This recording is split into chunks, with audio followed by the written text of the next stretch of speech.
वालेकुम। आज का टॉपिक जो ग्रुप वन की तरफ से प्रेजेंट किया जा रहा है वो है meeting and decision support system.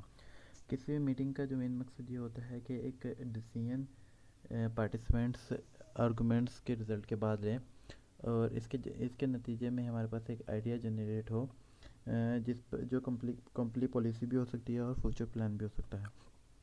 तो कोई भी आइडिया जनरेट करने के लिए पार्टिसिपेंट्स का इस बात पे मुतफिक होना ज़रूरी है कि वो क्या टास्क करने लगे हैं।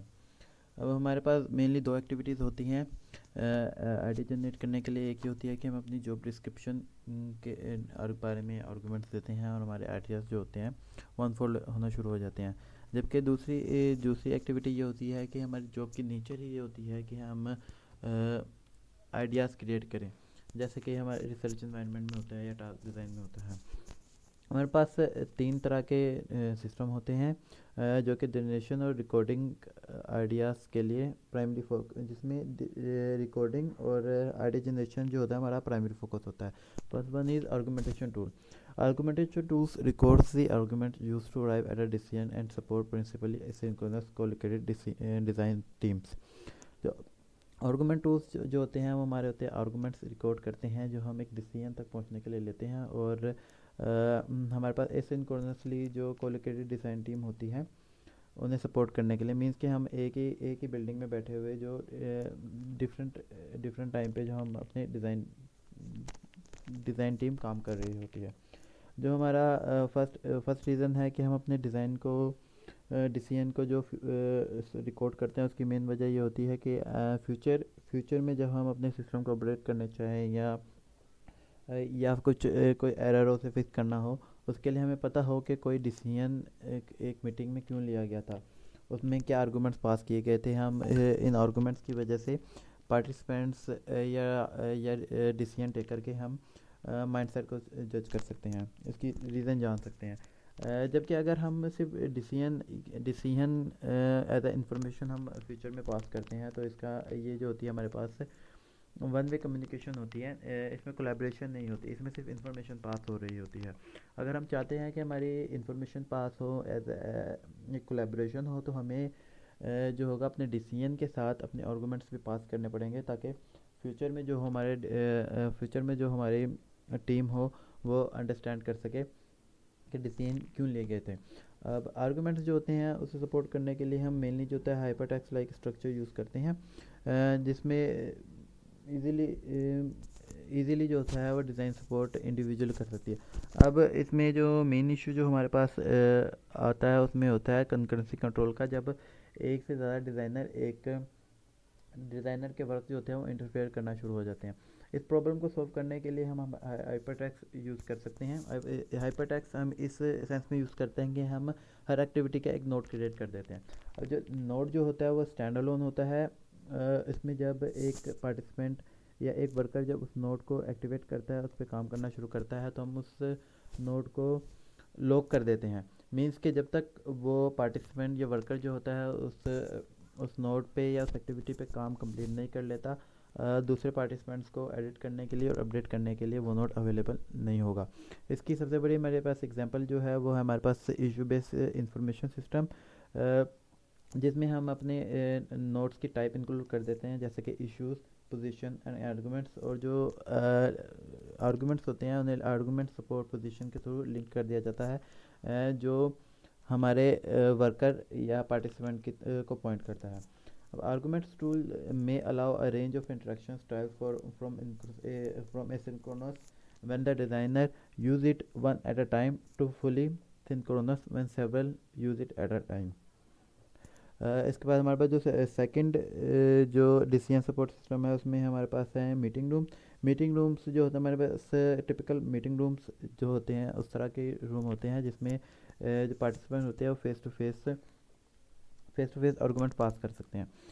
इसका जो मेन स्ट्रक्चर होता है उसमें ये होता है कि हमारे पास एक बड़ी स्क्रीन होती है और एक वाइट बोर्ड होता है, जो कि मेन इलेक्ट्रॉनिक होता है।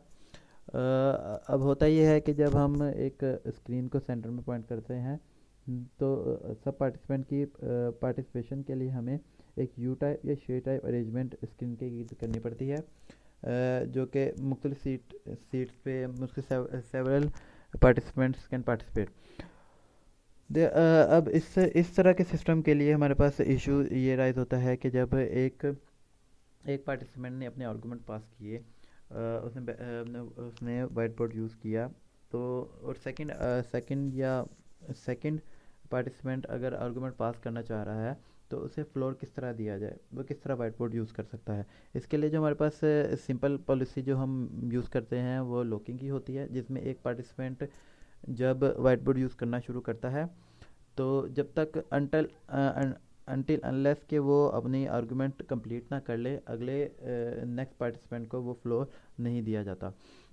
अब इसमें एक तरीका ये हो सकता है कि क्योंकि सम टाइम ये होता है कि एक पार्टिसिपेंट ने मेनली जो होता है हमारे पास ये जो वर्क है वो इलेक्ट्रॉनिकली होता है, और सम टाइम ये होता है कि अगर एक पार्टिसिपेंट ने अपना फ्लोर यूज़ किया और वो उसे उसे ब्लॉक करना या उसे इनएक्टिवेट करना भूल गया, तो इसके लिए हम इम्प्लिसिट लॉकिंग यूज़ कर सकते हैं, जिसमें कुछ टाइम के बाद अगर फ्लोर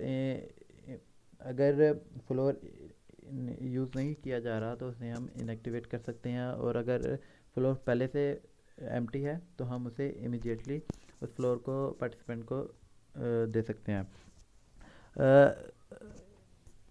एक तरीका ये हो सकता है कि conceptually simpler idea is to let everyone write the screen at the same time, just as people may use several pen to write on whiteboard at the same time. This sound like recipe of chaos with people forever writing on the top of।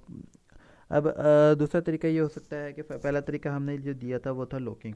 जो second तरीका ये है कि हम हर एक को participate करने दें, हर एक को बोर्ड पर लिखने की इजाज़त दे दें, जैसे हम रियल टाइम में कर सकते हैं। पर उसका मतलब ये होगा कि हमारे पास एक ऑर्गेनाइज वे में हम काम नहीं कर पाएंगे।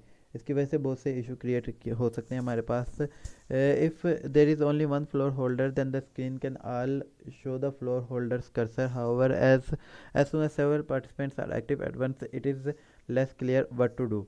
If you are using a real whiteboard, you may go up to a diagram on the board and say I'll just that should go there.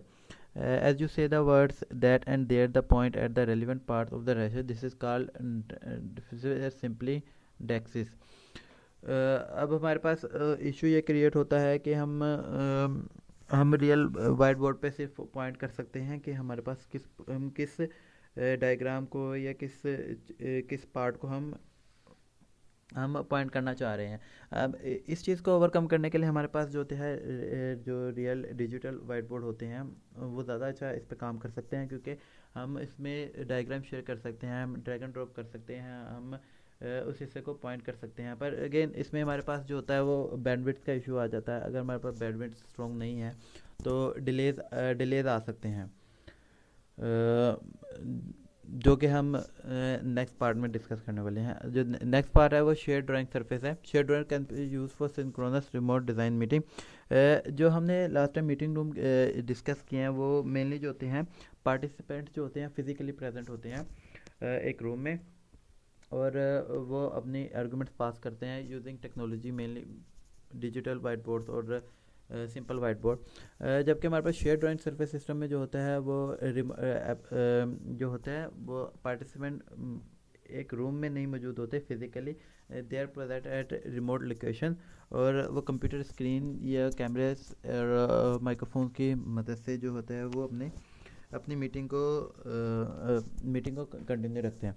अब इसमें सबसे बड़ा मसला अगेन वही है कि अगर हमारे पास अगर पार्टिसिपेंट जो है वो डिफरेंट लोकेशन में मौजूद है तो उनकी बैंडविड्थ का इशू आएगा कि अगर एक पार्टिसिपेंट ने अपना आर्गूमेंट दिया या एक पार्टिसिपेंट ने बोर्ड पे लिखा और दूसरे तक वो जो आर्गूमेंट्स है वो पास होने तक उसने वही पॉइंट को वो डिस्कस कर सकता है, इसमें बहुत ज़्यादा इशू क्रिएट हो सकता है। तो इस इशू को करने के लिए हमारे पास जो होता है वो white board effect more realistic बनाया जाता है। बहुत सी कंपनियाँ इस पर काम कर रही हैं, जिसमें हम फिल्म्ड कैमरा होता है डिजिटली यूज़ किया जा सकता है जो सेंसिटिव होता है। अब इसमें कह सकते हैं in order to make the white board effect more realistic, 7 system arranged by that participant write by hand directly on to large screen to the writing is either framed by camera using complex area or captured digitally using sensitive अब एक system जो हमारे पास वो होता है video bite board arrange. इसमें हमारे पास ये तरीका होता है कि जो पार्टिसिपेंट जो आर्गूमेंट पास कर रहा होता है उसे हम कैमरे की मदद से रिकॉर्ड कर रहे होते हैं, जिसमें उसका हैंड और उसके कैमरों की शेडो नज़र आती है जो मोर रियलिस्टिक नज़र आता है।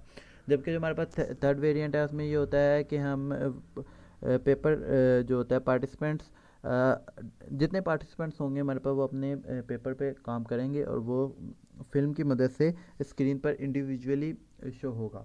जिस पार्टिसिपेंट्स का काम जो लीडर होगा उसे अच्छा लगेगा वो सबके साथ शेयर भी कर सकता है, और इससे डिस्प्ले को पार्टिसिपेंट्स की डिफरेंट वर्क एरियाज होते हैं जिसे हम डिजिटली और हैंड रिटन और डिजिटली जो होता है हम उसे मर्ज कर सकते हैं। तो ये आज की हमारी टॉपिक था, उसके लिए थैंक यू।